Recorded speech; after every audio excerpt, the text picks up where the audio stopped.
Hello, good evening, and welcome to the Majority Show, coming at you live every Wednesday from Majority Studios. And we are Scotland's #1 politics and chat show.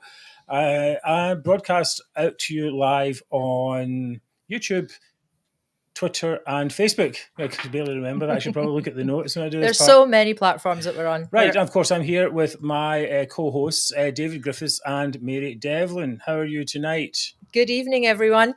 Hi, everyone. All good. Hello. And what will you be talking about tonight, Mary? Well, tonight I'm going to be reporting on what's happening with the Post Office Horizon scandal in Scotland. Right, and David, what have you got for us? Tonight I will be assessing the implications of this week's large-scale YouGov opinion poll. Oh yes, that was an important one. And we'll all be talking about the first family of Gaza. Oh, I mean Dundee. I mean, well, where is it? I don't know where they're actually based.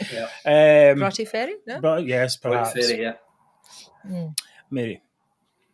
Oh, okay. And of course, we'll also have Zoomer of the Week. We're off to a great start here. We'll be back with all that and much more in just a few seconds.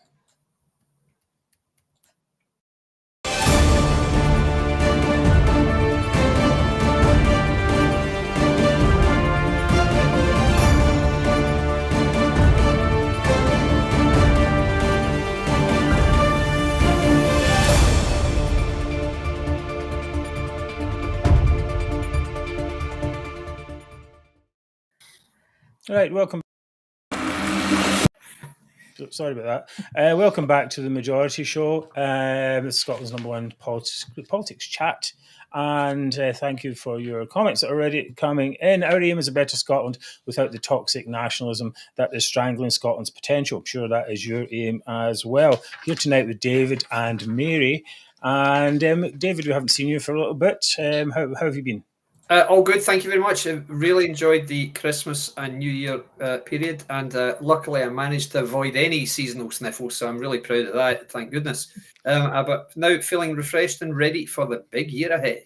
Oh yes, and it will will be a big year, and we'll be talking about some of your about the poll that came out as one thing. But last week we were talking with Mark Zegfeld about our predictions for 2024, and I thought maybe you could have a go as well. What do you think is going to happen? Well, yeah, indeed, that's good of you.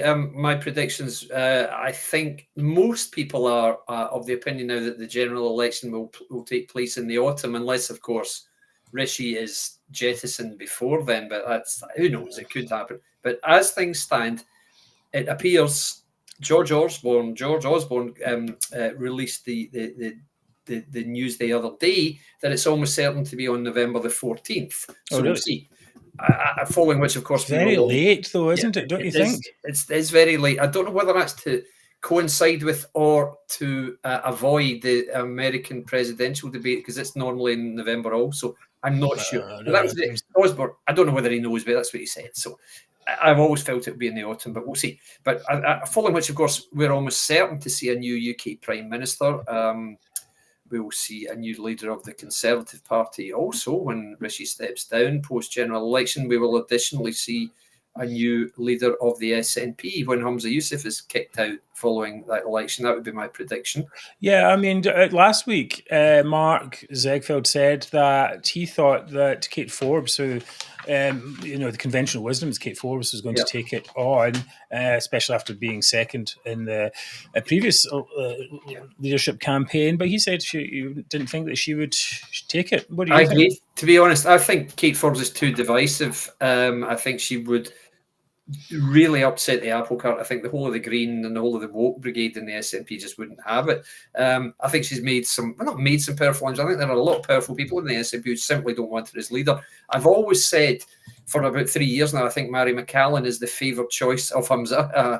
No pun intended. Maybe when she gets out of school. Yeah, quite exactly. Yeah, but although we must expect to see a challenge from the increasingly disgruntled Westminster group of SNP MPs, because a lot of them are going to lose their jobs and a lot of them are going to feel very annoyed afterwards. So what we'll also see, I would expect very much, is a Labour Westminster government with a majority. I don't think it's going to be anything like as large as recent opinion polls might suggest, outstripping Blair's landslide. I don't see that, but I think it will be a working majority. I think we will see a lot of household names leaving their losing their seats, mainly in the Conservative Party, but also in SNP, and of course the Alba stragglers who are kind of hanging on there. I think Reform may win a seat, or maybe a couple. I don't know. They're certainly taking it very seriously. I know that they've got a chance in some of the northern and maybe southeasterly English seats, possibly. I think we will see charges arising from branch form. I do suspect they will be levelled at only one individual. I think you probably guess who. And on a more global scale, I think Donald Trump will, in fact, regain the US presidency. First. Yes, I haven't been following US politics that much lately. It seems to be. It's always very difficult to follow from outside the country. I think the level of condescension from the UK media towards US politics and Republicans in particular, and then Donald Trump even multiplied more, is very different from what's actually going on inside the US. We lived there for 8 years. Yes. So it's very different. So it's very hard to get a handle on it. I do follow some US websites still, but even so, it's hard. We've got enough of a mess in our own part of the world. Anyway, thank you, Mystic DG, for those predictions. We will be sure to revisit them next year. As always, huge thanks to UK Union Voice and United Against Separation Facebook pages for helping promote the show. Many of you are watching there from there tonight as well. Indeed. Remember, everyone, sharing is caring. The number one thing you can do is to like this show on YouTube. Even if you don't subscribe, give it a like. And if you can subscribe, please do so and increase the reach of the show at the click of one button. Right. Okay. It's a new year, and it's time for a new effort to try and push our agenda at the majority into the public sphere. And to do that, we need your help. We need your donations. So, as we say in the show, if you can click while the show's on, if you're on YouTube, you can click super thanks, super chat, donations. But you can also go to our website and donate there. And Mary has put the link actually as well on Donor Box down below there, where you can donate from as little as £2 a month, whatever suits your budget. Yeah, the monthly donations are really, really helpful. Yes, monthly, because that means that lets us plan ahead for the year. And a huge thank you to everyone who has donated so far. Everything helps. It really, really does. Also, please have a look in the majority shop for T-shirts and so on. You can support the show and whatever by buying those, and it's for some reason not coming up on the screen there. But you get a beautiful Abolish Holyrood T-shirt, mugs, mouse pads, and also some nice You're My Favourite Zoomer T-shirts. And as you can see, we're saving money on the modelling. Yes. No need for that. Oh, I think you're a great model. No, thank you. We don't need to pay for models when we've got you, Mark. Right. Okay. Very good. Okay. All right. Are you doing something with the comments, Mary? Well, tonight I will be managing the deluge of comments that I'm expecting. They've already started. So please keep them short and snappy, and we'll try to get as many up on screen as possible. Right. Thank you. Number one thing is to like the show. I know you like it, but like it. Hit a wee button that says like. Okay. Like with a capital L. Yes. Much to discuss. So we will be back in just a second.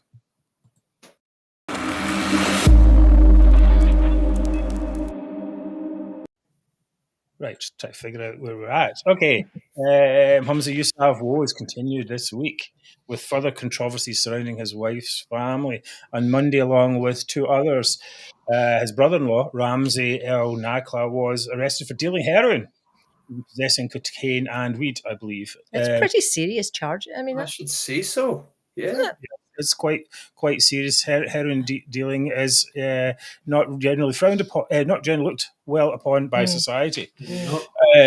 Somewhat awkward considering that Humza Yousaf's wife has spoken up about drug issues in Dundee. Seems to be perhaps a family problem. And of course, there is the issue with the drug consumption rooms, one of your favourite topics, David. So we can imagine a situation where Ramsey would be selling heroin to users in Dundee who might be able to inject it without any penalty in the local drug consumption rooms. Yes. So then how long after that would it take for the dealers to get a pass as well? Not long. I hear you say if Humza's family is involved. Sounds like a win-win for the family business. What do you think of all this, David? Well, I mean, it's sleaze of the worst sort. This is like nothing I've ever really encountered. I mean, they got lower and lower with all of their shenanigans all the time. I mean, it's to think that the brother-in-law of the First Minister has been arrested for dealing heroin, as you say, and not only that, when he was bailed, he was arrested in the doorstep after a guy fell from the window of his flat and plunged to the pavement beneath. Was that the same day or after? I think he was arrested on the doorstep of the courthouse as he left. So clearly it was something that happened previously, because I guess he'd been in custody for a few days. But I mean, it doesn't get more serious than that, because you don't fall out of windows. And if this guy's dealing heroin, then there's pretty much only one reason why anybody would exit the window. It sounds allegedly like maybe a consignment's gone missing, a payment's gone missing for some heroin. I mean, it doesn't get more serious than this. This is a 10-year jail sentence if this is about to be. Okay. Yes. We're not sure exactly what his part in it, but the fact that he's been arrested would, lead you to think that he did play some serious part in it. Does anyone know how the guy's doing, the one who fell out the window? I haven't heard any more about it. It doesn't appear he died. I mean, I don't know how high up his flat is for a start, so I don't know. But it just said that. And it's not like you usually have the window open in January, the middle of January. Well, the only time I've ever known it in any of my flats is when people were, they had it going as a cannabis factory, and there was smoke billowing out of the open windows in January with snow lying on the ground. And you think, right, okay, but heroin is something slightly different. Don't you usually manufacture your own heroin in a flat in Irvine? No. Just to say, or even in Dundee. What you're doing is part of a criminal network. International. That is bringing that in, whether you're a small player or not. Narcos Dundee, in fact. We wait to see who is the kingpin there. Who is the top guy? I mean, we know that Dundee has a terrible drug problem. Yes, it does. It's one of the worst places in Scotland. What we didn't know was that Humza Yousaf's brother-in-law was one of the ones making that happen. Allegedly. It seems like he can't escape any kind. A week cannot go by without him attracting more bad news. I was saying on Twitter that he's been attracting so much bad news that perhaps the people of Scotland should offer him as a ritual sacrifice to that volcano in Iceland. And maybe we could kill two problems with one stone, so to speak. I thought you were going to say everyone should send him flowers. Oh, lovely.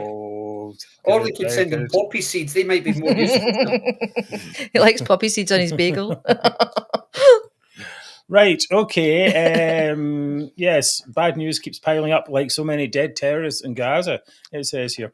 And we'll come to that. I'm hearing that the brother-in-law actually, he was leaving the court on bail, so he already had some kind of conviction as well. That was the first one. Yeah, wasn't he thinking his bail conditions as well? Or maybe that was one of the other people. But you're hearing so many stories right now, but I'm not sure. Well, the implication is that Humza must know what he was up to. Some have said that the actions of the brother-in-law should have no impact on the First Minister. But aside from it affecting drugs policies we've talked about, Humza Yousaf has been only too willing to make his family the centre of Scottish politics. When he was Justice Minister, he famously sued a nursery, claiming that they were racist when they were dealing with the application form for his child. Of course, no evidence of racism was later found, but that still, nonetheless, it gave Humza Yousaf lots of juicy headlines, saying that he was the victim of racism. As well, of course, not to mention the stress that it gave the nursery owners. But then there's been the entire Gaza debacle, where Humza has used the power of his position as First Minister to generate headlines about his family, even to the point of taking a live call when he was dealing with the Broughty Ferry victims. How convenient was that? Normally, when your mother-in-law calls you, when you're in the middle of a press conference, seems a bit unlikely. Although the real purpose, I think, in my opinion, was to generate headlines for Hamas. Yes. every day he used his family that was in Gaza to claim Israeli oppression, to ask for a ceasefire using a terrorist organisation's unverified and incomplete casualty numbers, and then bash the UK government. Never noting that his family went against Foreign Office advice to travel to Gaza, and there was never a satisfactory answer as to their opinion on the conflict. No, the media seemed to be quite quiet on that, and perhaps there would be less public sympathy if we knew that his father-in-law and mother-in-law were actually, sympathetic to what happened on October 7th. To the Hamas side, and he never gave any details either about the brother-in-law who works as a doctor in Gaza. Again, the same thing. Does the brother support Hamas? What is his brother's opinion on Hamas using hospitals as military shields? You think that would be quite an important question for? He's got direct access to a doctor in Gaza. Couldn't he just say to him, ask him? Well, or even get him to defend it. Say, "Oh no, there was no Hamas people in my hospital." Well, this, the comment here is that nobody talking about why the other brother-in-law who's stuck in Gaza, even Turkey won't take him. Yeah, I'm sure he's on a watch list. Right. That's very true as well. And just as an aside, he hasn't mentioned Israeli hostages since November, and he only mentioned them once before that in October. Right, so anyway, he was on the news today, and he tried to wash away all of this with the usual tactic. Guess what it was? Blame Westminster. You're not going to comment on the live court proceedings regarding your brother-in-law, but does this undermine your government's approach to drugs policy, and has it been a distraction at all for you? We've also heard, of course, over the last few months, the turmoil your own family has gone through. It must be tough at times. Look, it's tough times, but as First Minister, I'm not immune to the fact that I have a family, and there can be challenges that everybody will face in relation to their family. In terms of the court case, you're right, I can't comment. I wouldn't comment on any live court case. I won't comment on one involving a family member, but our commitment to tackling drug deaths in particular, that is unwavering. That is a solid commitment, and you can see that from our budget, a really difficult budget, of course, because of the financial constraints imposed upon us from Westminster, but despite that, making sure we continue to fund. Just can't help himself, can he? Just can't help himself. There is no subject that cannot be turned around to blame Westminster. No, it's nothing. It's unbelievable, isn't it? They are quite expert at that, though, aren't they? Well, that's what you're hired for. That's what I mean, basically. Yeah. That's what they're. That's the only expertise they have. True. They're effectively a PR company. It's all they are, really. They're not a political company at all. Not a political party. Well, I think that's a good point there, David. I think that's the thing. It's just, can you, do you want to run for a position in the SNP party? Yeah. Can you blame Westminster? Absolutely. Yeah, sure. Okay, then you're in. Right. Anyway, so by putting his family at a certain stage, he's invited further scrutiny. No, it doesn't actually have to be this way. I read quite an interesting thing the other day about Keir Starmer's family. Well, I didn't actually, because nobody knows anything about Keir Starmer's family. No. Right, and he keeps them out of the limelight. And actually, someone was asking, we need to find out more about that. And you're like, just leave the guy's family alone. Absolutely. That's fine. If David was a politician and his family, you could just leave it alone. For example, I'm just using you as an example. You don't have to have all your family exposed. No. And also this thing about her, the wife using Bute House as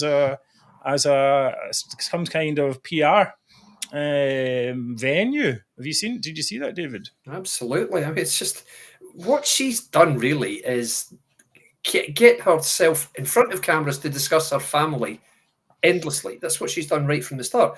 There's no doubt she's used her position to get publicity to aid the exit and the escape of her family from Gaza. We know that. She spoke with Erdogan at COP28, and next minute her family is out, or rather, not she did, he did. And then now she's asking Westminster ministers to allow her to host her other brother. I mean, can I just remind everybody, this is a councillor from Dundee. Okay, that's what Nadia is. How do you get to go back to Dundee and just stay there and do your job and stop pontificating and grandstanding on the world stage, because it's got nothing to do with you? So stop it, please. That would be my advice. I know it's thing. Actually, before the show, I asked Mary if there was any more Humza news to add on to this section, and we kind of drew a blank. But I just noticed there, Rita had said that the whole thing about being paid £170,000. How can this imbecile, a total imbecile like him, get paid £170,000 a year? It's absolutely, it defies belief. It's incredible. It's higher than the Prime Minister. Now, I do think I'm one of the people who thinks the Prime Minister is underpaid. A person in charge of 60 million people, country, big budgets, and so on needs to have a decent salary. Sure. I think if private industry, you would be earning, maybe $1 million or a couple million or so. I'm not saying the Prime Minister should be earning that amount, but it should certainly be higher than what it is. But this person should not be running something like Scotland, should definitely not be worth £170,000 at all. Certainly not. It's really shocking that that's the only place that someone like him could get this job, plus the gold-plated pension that's coming as well. Sure. I think we ran a poll on it actually, and most people thought it should be like maybe 100,000, maybe that type of thing. So absolutely shocking, and it's just a waste and expense all over. Well, I mean, they're all getting a big increase, aren't they? Oh, yes, they are 5%. Yep. 5 or 6%. I'm not sure. I mean, I understand that inflation has been quite high, but it's falling now, of course. But yes, it has been. But that was a temporary thing. We all know that. But yeah, So it's a generous pay offer, certainly. Yeah. Well, it's ridiculous. I think what they were getting paid was too much anyway. Well, I think that's a good point, because the UK government and the positions there are not really well enough paid to attract anybody who's really top draw. The problem in Scotland is it attracts completely the wrong sorts, because the salaries are disproportionate in Scotland. They're disproportionately high, but they're not as high as you would get, as you say, Mark, in private enterprise. You get far more, but it attracts these people who are clearly just on at it, looking to get looking for the main chance. The whole party is at it.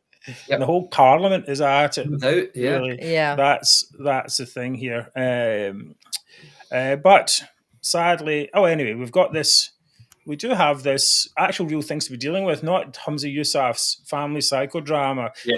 But we have to keep him in place, because he is the walking advert for how bad Scottish nationalism can get. I mean, could it be anyway? It's just a walking disaster zone. It really is. Yes. Attracting disaster week by week in ever-increasing amounts. What is going to stick to him next? I don't know. Who knows what it's going to be? All right, we are going to be back in a second. David is going to talk about polling. I just wanted to point out that we have over 200 simultaneous viewers right now, which is more than BBC Scotland's flagship show, the 9 or the 7, whatever one it is. It was. Yeah, the 7. So, just a little bit less than the 9. Thank you very much for watching the show. We appreciate everyone who has logged in. Please, it's been great. You've been telling your friends and so on, and we'll be back. And Mark, of course, we have, we get up to 10,000 people who watch the show throughout the week. That's right. So we get all those people as well. Thank you, everyone. Thank you, everyone who watches, and we will see you in a second.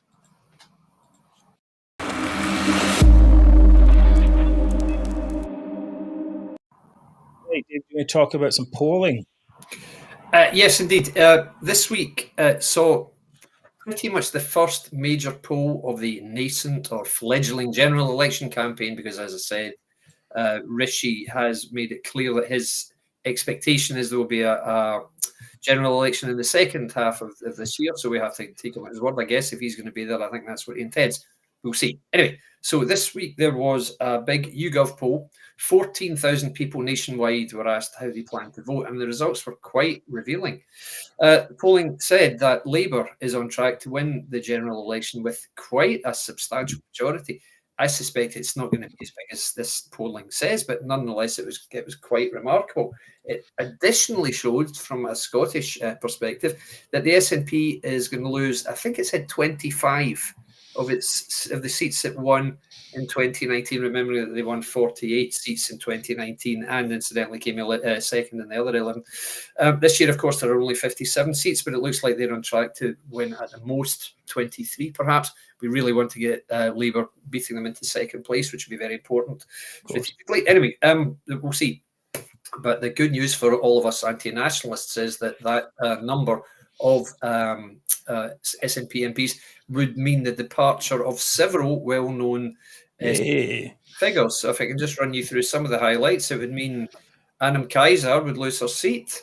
It would mean Stephen Bonner, who's the street fighting man. Street fighting man, indeed. Then the three amigos, if you like, Neil Hanby, Kenny McCaskill, and latterly Angus MacNeil, the three guys who jumped ship to Alpha, and they're all out the window. Stuart MacDonald, the Tenerife holiday rep, who likes hiding under tables in libraries, he's gone. Patrick Groper Grady.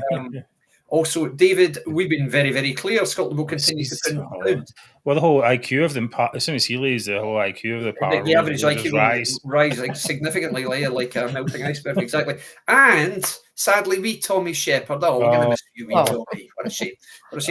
So that was the list of the major 9. I could have listed all of them, but in all truth, I guarantee most of you would never have heard of any of them. So, that's a problem, isn't it? You haven't heard of most of them, you know. So it really couldn't happen to a nicer bunch. There's a question here for you, David. Yes. From Catherine, who's asking, what about the boundary changes? Apparently Labour need big swings to win.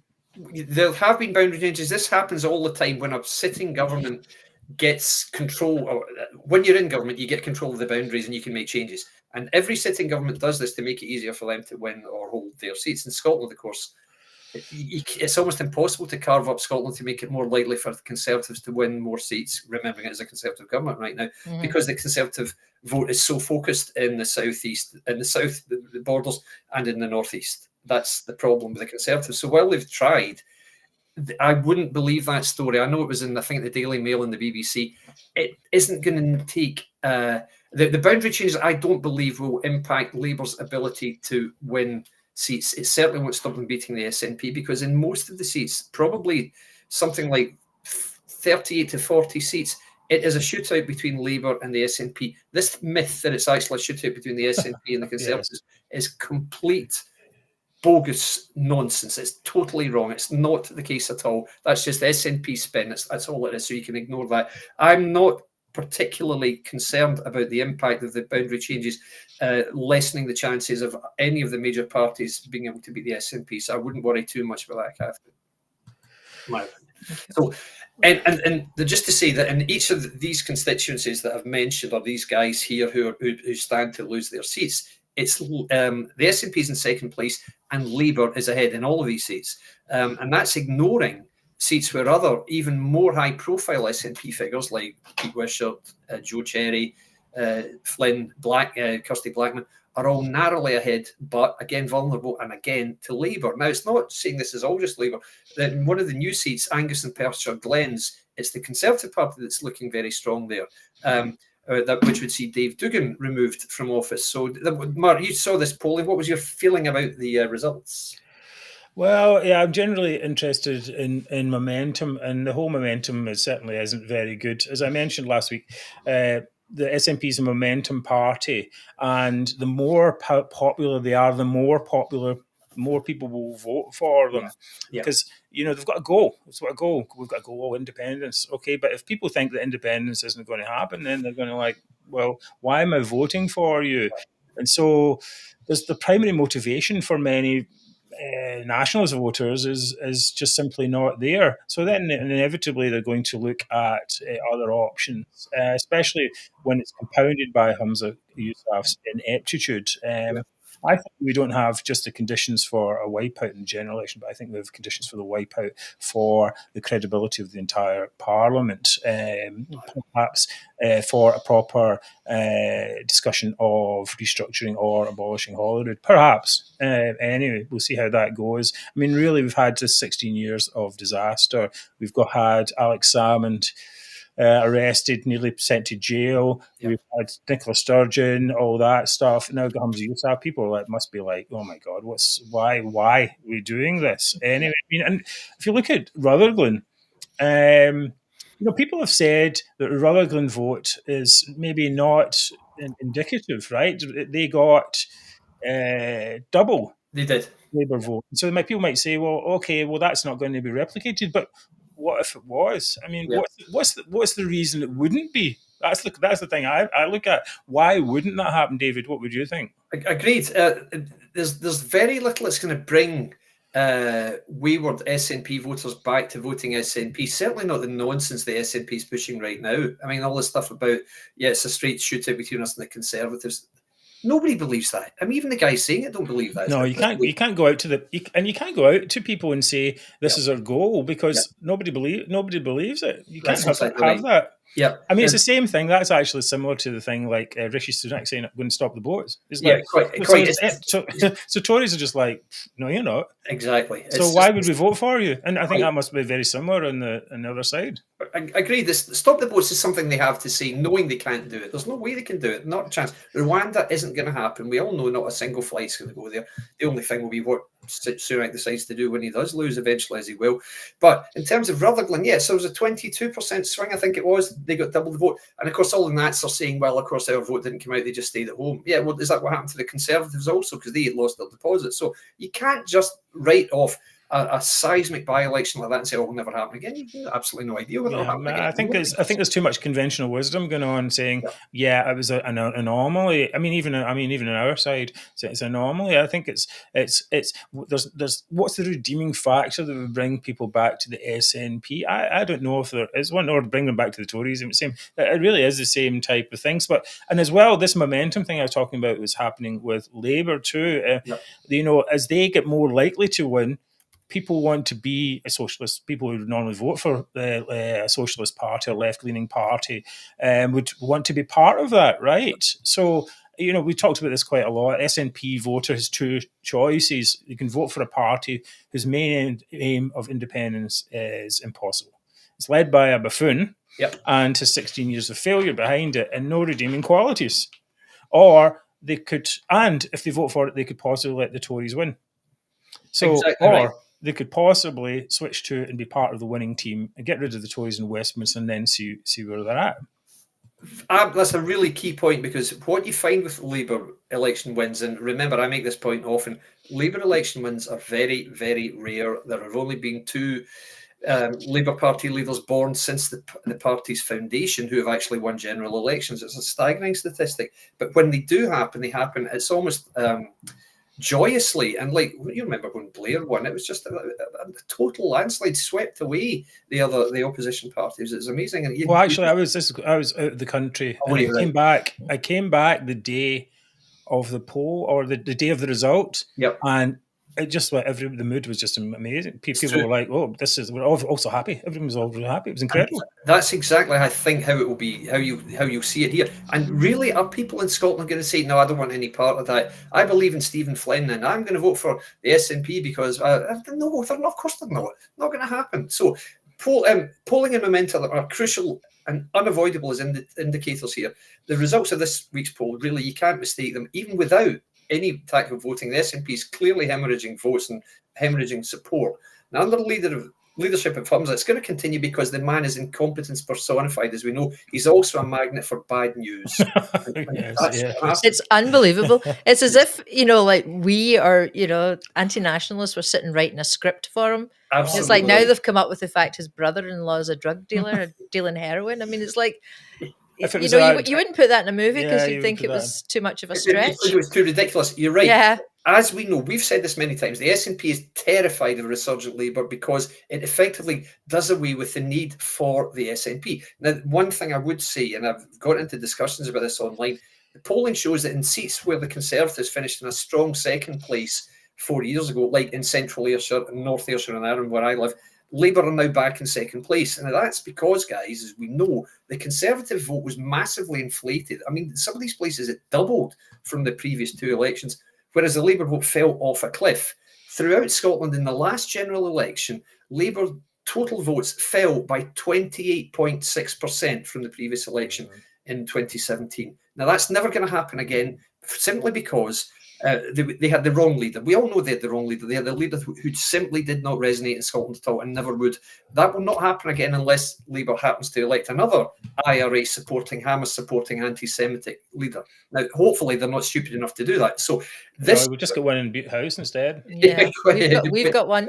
But be clear, guys. This idea that some people are saying, whoever came second last time, just vote for them. No, that's wrong. You No. can't do that. You've got to look at each individual constituency. Wherever Labour is stronger, vote Labour. Wherever Conservatives are stronger in the 10 or so seats where they will be, vote for them. And wherever the Lib Dems are stronger, vote for them. That's how you beat the SNP. If you start saying, oh, no, I really don't like Labour very much, that's when you just hand certain victory to them. So please, I'm doing this for the most altruistic of motives, which is to get the SNP out, and that's why I suggest all this stuff. But we have a genuine chance of I think this is the point. Yeah, we have a real chance of, with minor, I think actually relatively minor tactical voting, exactly right, to see the end of quite a few of these grifters, gropers, and no hopers. Here. So yeah. I think it's pretty obvious, of course, that SNP are scared of Labour, and this whole strategy of we'll just forget about Labour don't exist, we're fighting the Tories. It's bizarre. Actually, it's very bizarre. But where else can they go? Because I think if they would try to fight the Tories, the Labour in a straight fight, they're going to lose. But another thing I just was thinking while that was on was, what about all the young people? Now, the SNP are always telling us demographics is destiny. Young people are all supporting independence and all that type of stuff. But a lot of these young people now growing up, and they're like, first time to vote or second time to vote, they're like, the SNP has been an establishment in Scotland for decades now, almost decades. So I think many of them might be like, well, this looks like worth a punt, as well. Well, I think Labour have got a real chance now to appeal to the younger people. Yes, indeed. You do. Indeed. Very good. Thank you for that, David. Insightful as always. It says here, donations in big letters. Mary, that was me. So exclamation please, marks. we are doing a big push for donations. Yeah. I mean, anything you can donate is most helpful. Please go to our website. Or go directly to DonorBox. Mary will put the link up in just a second. It's donorbox.org/the majority 2024. It's not really Hold on, I'm moving something else around. There we go. Okay, sure. There we go. There we go. We've got great. And of course, you can, if you're on YouTube, you can hit the super thanks and the super likes or whatever it is as well. We're supposed to try and give you a shout out, but the system doesn't work that well, but we can if we find it. And also, but we really, really like and appreciate most monthly donations, because that allows us to plan our activities for the rest of the year. And we do have monthly costs. I mean, we have to pay for all our heating and lighting and software costs and equipment costs and so on. So it really helps. Everything helps. Big or small. So that's great. Donations. Is that satisfactory, Mary? Yes, that will do, Mark. Thank you. Right. Anyway, you're going to be up next with your section on the Horizon Post Office scandal. Yep. See you in a second.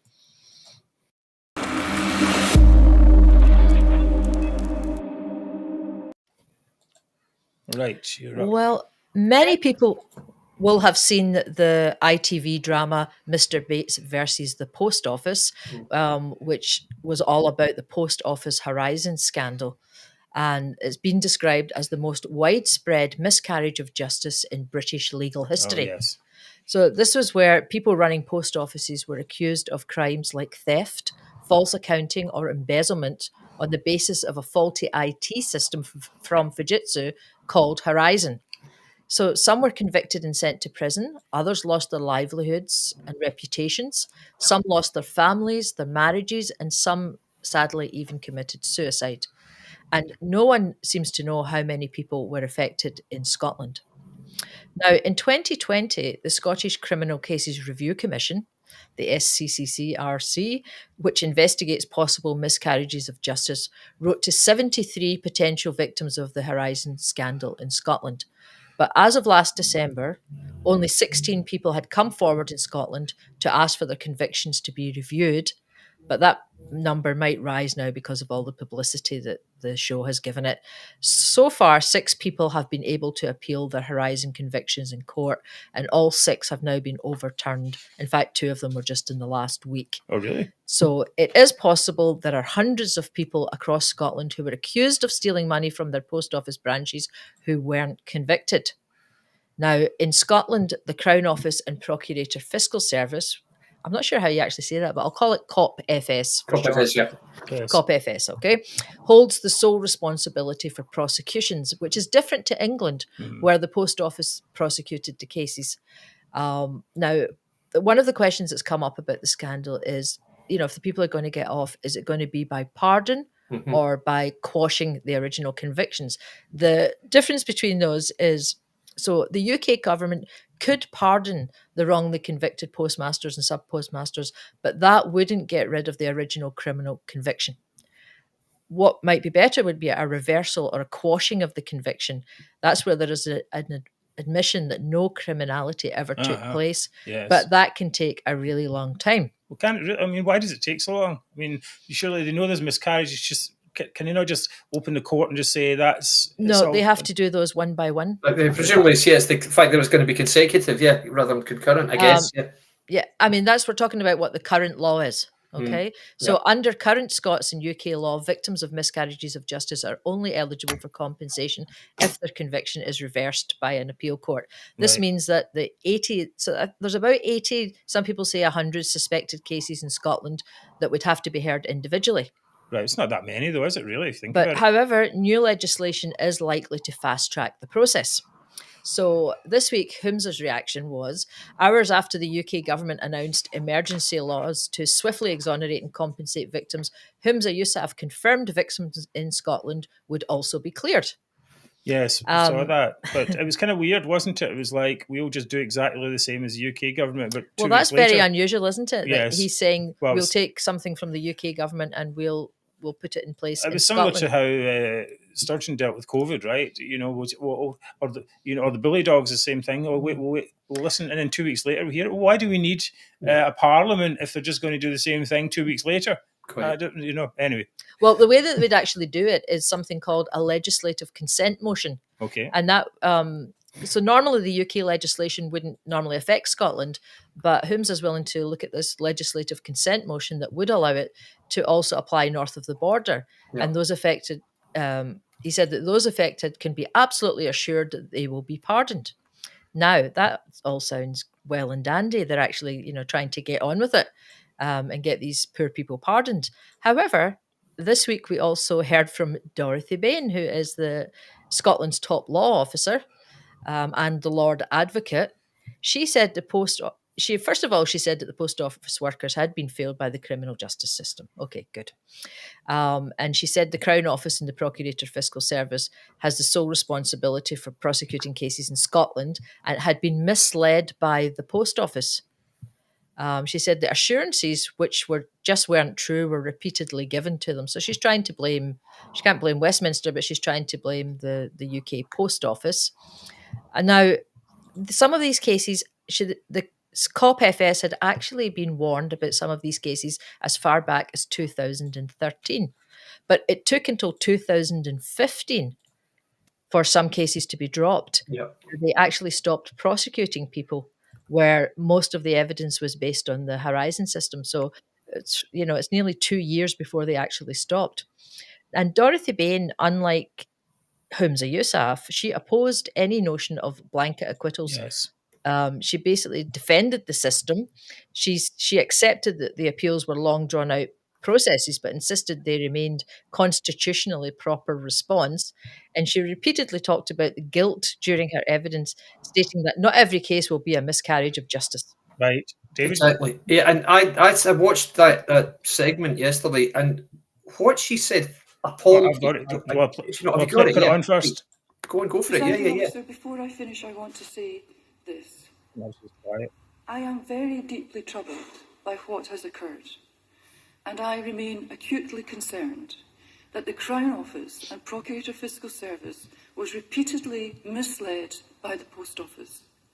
Assurances which were just not true were repeatedly given. To those wrongfully convicted, I understand your anger, and I apologise for the way that you've been failed by trusted institutions and the criminal justice system. And I stand beside you in your pursuit of justice. I want to assure this. I mean, it was this stand beside you, and then she's like, no, that's not the way it's. Yeah, I mean, what she went on to say was not every case will be a miscarriage of justice. So she's actually trying to defend some of the convictions and so on. Exactly, and not only that, what she actually said yesterday, first off, that stuff there was exactly what Ed Davey said. You apologise? Well, I regret that I was lied to. Yeah, you smarmy little git. I mean, what's nothing to do that you were lied to? You deliberately chose not to take any action. It's a disgrace. Anyway, but what Bain said yesterday was, bear in mind that cases aren't pursued and guilty verdicts aren't recommended, or guilty pleas rather aren't recommended by defence lawyers, and sheriffs don't convict without corroboration. I saw that, yes. And she said, but we know that's not true, because we know that accused post office employees were told, look, if you don't fess up, then you'll be charged with theft. Whereas if you say, yes, you misplaced the funds, then you won't go to jail. So they were encouraged to plead guilty. There's no question of corroboration. That's like saying, oh, well, of course, they must have done something. Well, that's not justice, for God's sake. That's an appalling thing to say, really. Dreadful. So, no, I can't forgive that. I can't find any mitigation for that at all. Well, also, there is, of course, that does lead to this whole conflict of interest thing, as her being the top law officer, and not just in Scotland, but also as being part of the government, right? Yep. So it means that, well, how can she prosecute the government in that case? Because she is the government. It's, it's absolute nonsense here. So there's just so much going on in this. And I mean, I think most of the public are like, look, you got all these people, and if you can't prove without a doubt that they were guilty, when you can't, because now every conviction should be unsafe, right? Then they have to be just, why don't you just do the right thing and just stamp it 1, 2, 3, 4, 5, up to 700, whatever it is, and then you can argue about the compensation. So, of course, the show showed that there was some compensation already out there, but what kind of compensation can you give to a person whose husband committed suicide because, or who lost their business or their lifelong dream? It's terrible, I mean, money doesn't. I mean, it helps, but it's not what this is about. First thing is justice, and then maybe some compensation. If this was in the United States, they would be getting hundreds of millions. Millions. Millions, so much. But it's it really is terrible. Wow. Maybe are you finishing off this part? No, I just think it's a tragic thing, and the sooner that they can actually bring proper justice to these people and give them some kind of reasonable compensation, the sooner the better. Yeah. But what I am concerned about is the difference there seems to be a difference between what Humza Yousaf is saying and what Dorothy Bain is saying. That's true. So who do we believe? Well, there's that, and also, I mean, I think everyone's also saying, why does it take a TV show to make action actually happen? And it was very good. I mean, it was fantastic, brilliantly played. Yeah. Toby Jones and the rest. But I mean, it's only brilliantly played because it's such a horror show in its own right. You're like, come on. This is it's really, why does it take that for the government to act? 20 years? Really? Come on. Holy. Anyway, more than that. Well, more, in some cases, certainly. And just the whole idea. I mean, the idea that any computer system is perfect, that just blows my mind. It's like, have you ever worked in IT? Yes. You just like, everything is full of bugs. I think we've all been software developers at some point, haven't we? Come on. Mm-hmm. Come on. Right. Okay. A great segment there, Mary. And we hope good justice comes to those people. We hope the Scottish government does its part, although it shouldn't be necessary to its part, because the UK government doing it anyway. That's the basic point. Right, okay, things you can do right now to support the show. Well, I've already mentioned the donation, which is now underlined in red here. Please donate to the majorities. Have I overdone it? Crowdfunder.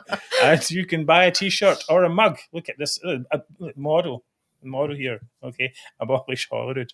Best we could get, apparently. And you can subscribe to the show on YouTube, and most importantly, you can like it on YouTube and tell your friends about us. Sharing is caring, as we like to say, and we can do all of the above, which makes us feel worthwhile. That's another bit you put in there, isn't it? I did, yes. Coming up, it's the moment you have all been waiting for. It is the highlight of the week. It is Zoomer of the Week. Yay. Hooray.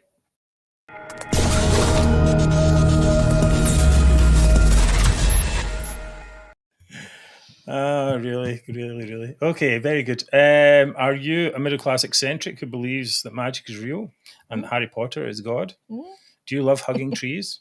Do you think Stevie Nicks is the height of style? Don't know about that.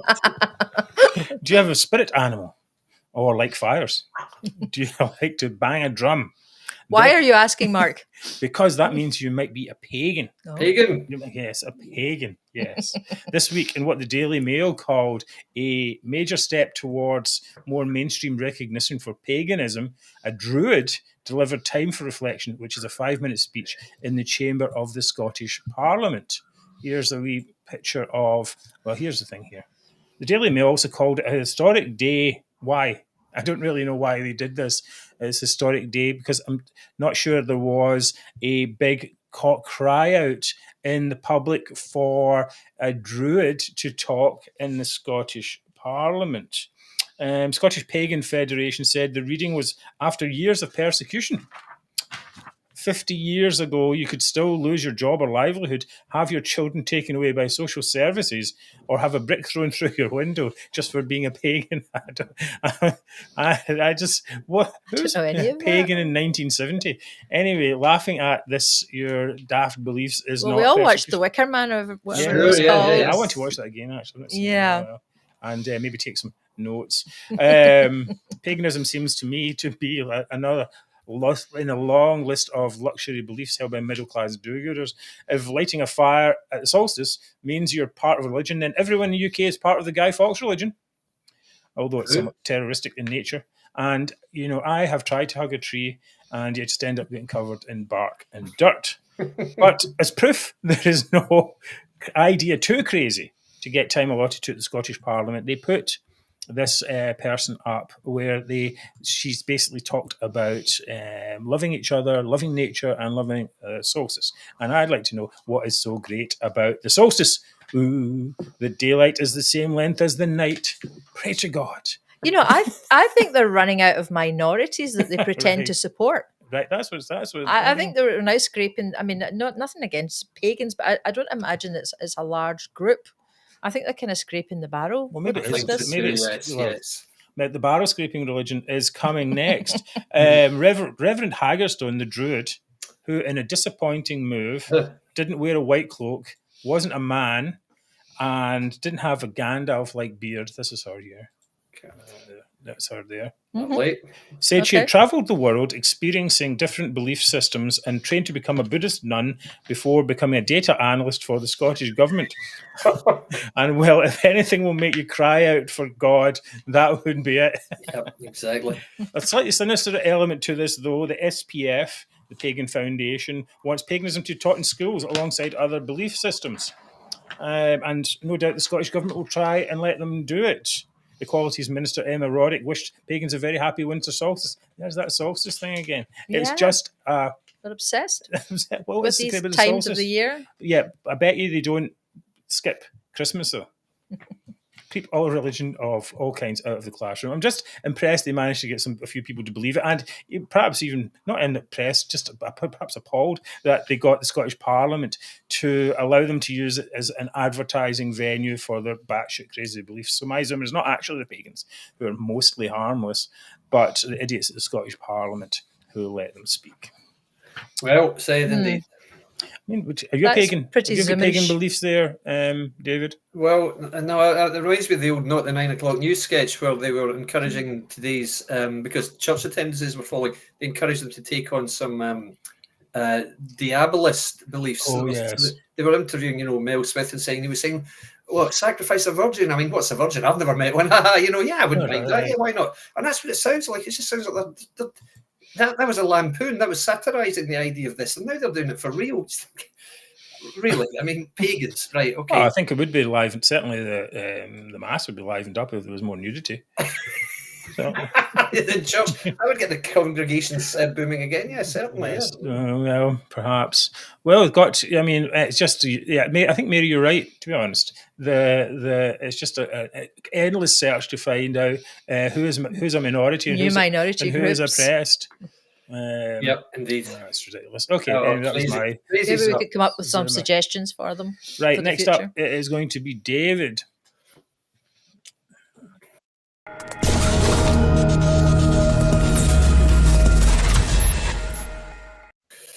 Okay.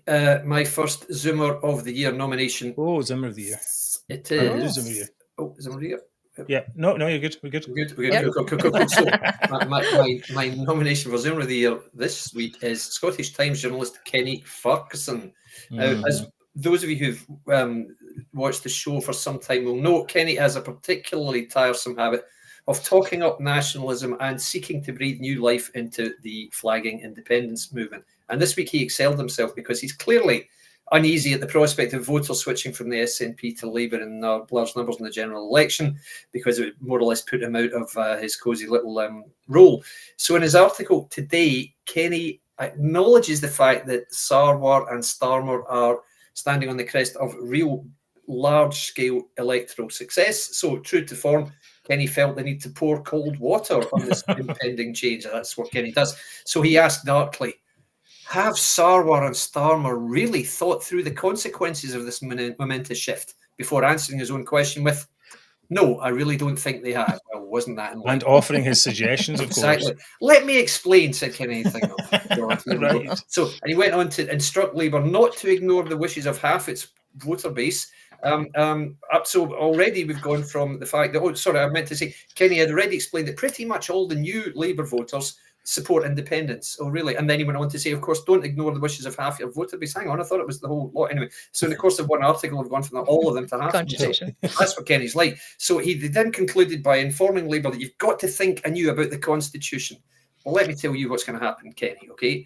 A floundering Scottish National Party will stand on a manifesto pledge to break up the United Kingdom of Great Britain and Northern Ireland. They will be soundly rejected by the electorate, and they will lose probably at least 24 seats, and in so doing almost certainly become the second largest party in Scotland behind Labour. Labour will additionally win the general election, thus disproving for all time the nationalist myth that Scotland never gets the government it votes for.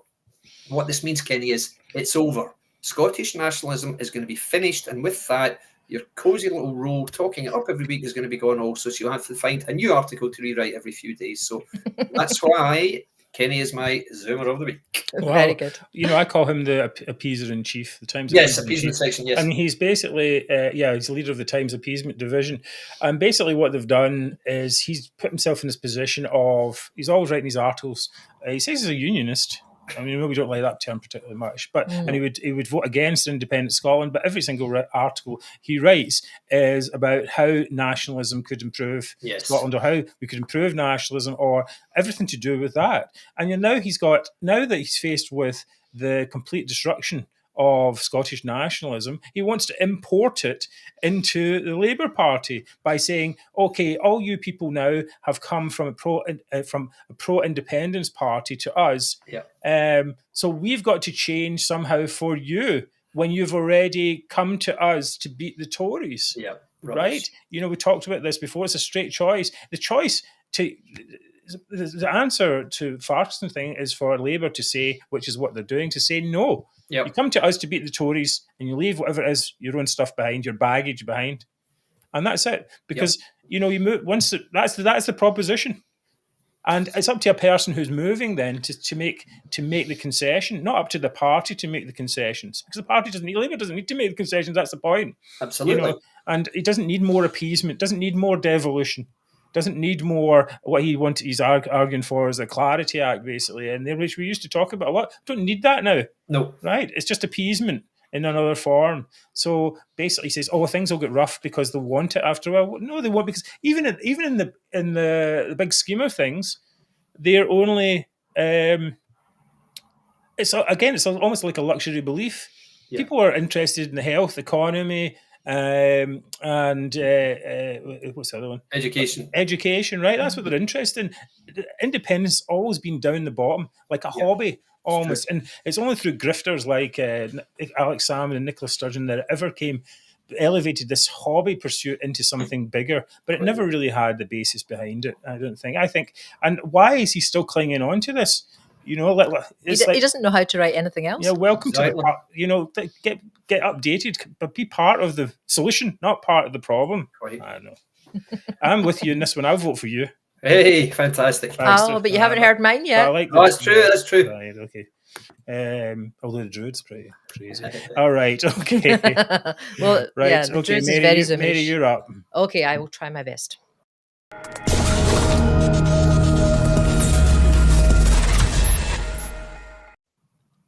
My Zoomer of the Week has been nominated by Marco Polo, so thank you, sir. And I think I'm off to a good start already. And it's Education Secretary Jenny Gilruth. Mark, can you see the video? All right, here we go.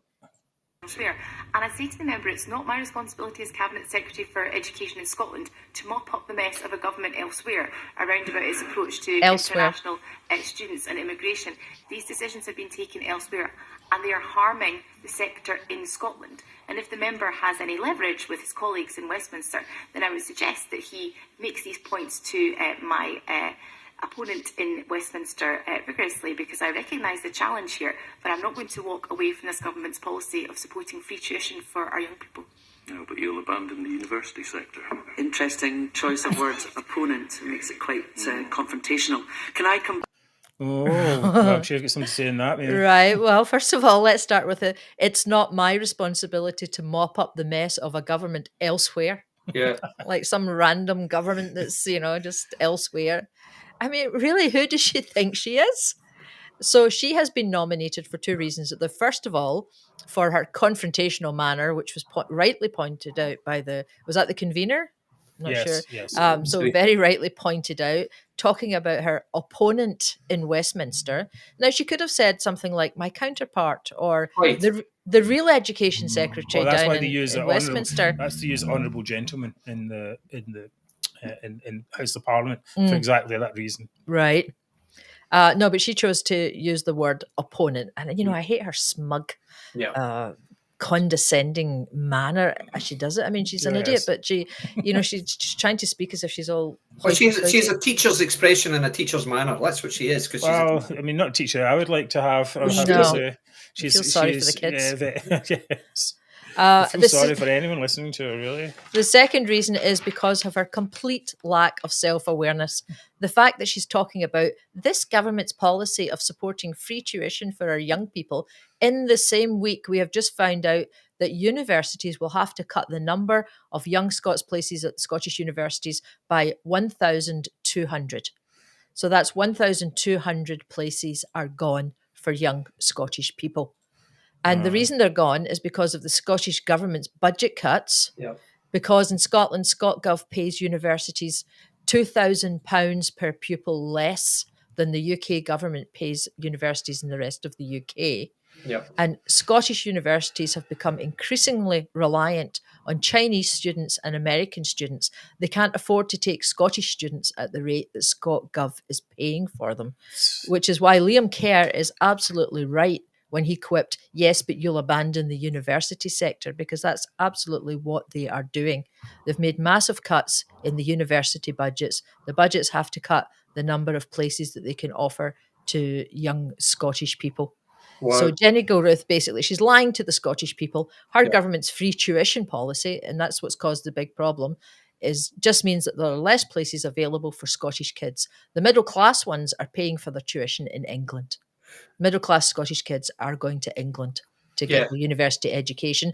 And when they do that, they'll probably never come back. Mm. And that is why Jenny Gilruth is my Zoomer of the Week. One question I have. When she said this mess is caused by the government and it's not my job to clean up their mess, did she mean allowing people into this country? Yeah, she said it was to do with the immigration policy or something of allowing... So Jenny Gilruth is anti-immigration, is that right? Well, when it comes to students coming into the universities, it seems so. I mean, it's a very convoluted, perverse way of looking at this. Very much so. That she's saying the problem is that the UK government lets foreign students in the country. Therefore, it's their fault that we have to put these people in here.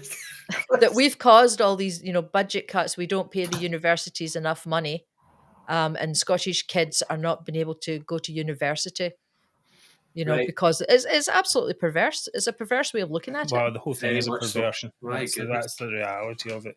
Anyway, right, David, you are new back, and so it's up for you. You're back, right? Okay. Well, you know that I'm shamelessly pro the audience here, and the audience. Oh no! Don't listen to them. I have. Don't listen to them druids. I haven't seen the comments. Listen to the druids and the trees. The druids. I have to say, druids was really, really interesting. I loved hearing that. I'm quite tempted to give it to Kenny, but forget Kenny. He's too material. Jenny, for your awful manner, Jenny Gilruth gets it this week. Well done, Mary. Always winning. Thank you, David. Right, very good, right. That's a good one there, Mary. You can type it in there. I'm doing it. Right. Okay, big win there for Jenny Gilruth. Her manner is very unappealing. A lot of these she's actually such a loser. Oh, that's okay. That'll do. Anyway, right, Mary, good win for you, Zoomer of the Week. Jenny Gilruth. And thank you to Marco Polo for that. Just unpleasant people. We're so happy to have you with us on the show every week. It's Scotland's #1 politics chat. Thought for the week is via Albert Einstein, who said, "Only two things are infinite: the universe and Humza Yousaf's stupidity. And I'm not sure about the former." Love it. Thank you for your support. We will see you next week. Yep. Thank you, everyone, for all your comments. It's been a great show. Thank you. Thanks, guys. Good to be back. Lovely to see everyone again. Great. All right. Take care, and we'll see you soon. Cheers, guys.